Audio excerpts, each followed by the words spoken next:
আমরা যে কোনো সফটওয়্যার ছাড়াই কিন্তু এই ধরনের কোনো হিন্দি টেক্সটকে ব্যবহার করতে পারি আমাদের গ্রাফিক্স ডিজাইনে। হ্যাঁ বন্ধুরা, বাংলা ডিজাইন এবং বাংলা ফ্রন্ট তো আমরা অনেকেই জেনেছি এবং ফ্রি ফ্রন্ট পেয়েছি।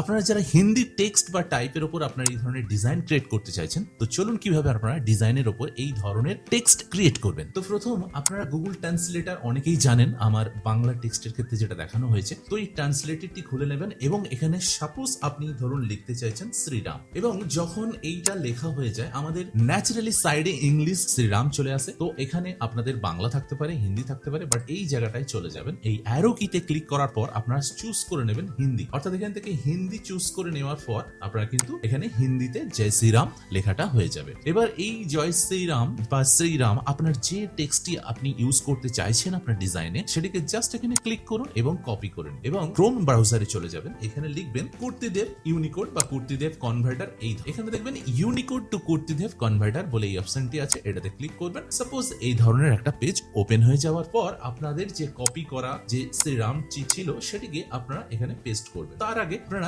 নিচের ইউনিকোড টু কূর্তিদেব এই অপশনটি ক্লিক করে দেবেন এবং এখানে ক্লিক করার সাথে সাথে আপনারা এখানে কন্ট্রোল ভি পেস্ট করবেন এবং নিচে দেখবেন ইংলিশ হরফে হিজিবিজি লেখা চলে আসবে। কিছু করবেন না, জাস্ট নিচে এটাকে সিলেক্ট করে কপি টু ক্লিপবোর্ড এবং এটাকে ওকে করে দেবেন। আপনারা চলে যাবেন ফটোশপে, আপনার যে ডিজাইনটির উপরে আপনি হিন্দি টেক্সট রাখতে চাইছেন সেই ডিজাইনটির উপরে সিম্পল ক্লিক করবেন এবং করে দেবেন পেস্ট। তো এখানে দেখবেন শ্রীরাম বা জয় শ্রীরাম যেটা আপনি লিখতে চাইছেন সেটা খুব সহজে লেখা হয়ে যাবে। এবং কূর্তিদেব আমার দেওয়ার টেলিগ্রাম থেকে যারা যারা এই ফ্রন্ট গুলো ডাউনলোড করেছেন তারা অনায়াসে এই ফ্রন্ট গুলো পেয়ে যাবেন। এখানে 100-র উপর ফ্রন্ট আছে। আমার টেলিগ্রাম চ্যানেলে এগুলো 2167টি ফ্রন্ট আছে, সেগুলো ডাউনলোড করে নিন, ইনস্টল করে রাখুন, আর কোনো সফটওয়্যার লাগবে না। খুব সিম্পল ভাবে আপনারা এইগুলো কাজগুলো করতে পারবেন এবং এখান থেকে আপনি যথারীতি এটিকে এডিট করতে পারবেন, শ্যাডো দিতে পারবেন, যা কিছু টেক্সট ফরম্যাটে করার আপনারা সম্পূর্ণভাবে করতে পারবেন। তো বন্ধুরা, এখন থেকে আর কিন্তু টাইপ নিয়ে হিন্দি কিংবা বাংলা আর সমস্যা থাকছে না। তো এই ধরনের ক্ষুদ্র ক্ষুদ্র টিপস আপনাদের সঙ্গে ছড়িয়ে দিতে শান্তনুর সঙ্গে সানজি এফএক্সে আপনাকে অবশ্যই থাকতে হবে, আর নতুন হয়ে থাকলে চ্যানেলটি সাবস্ক্রাইব করবেন।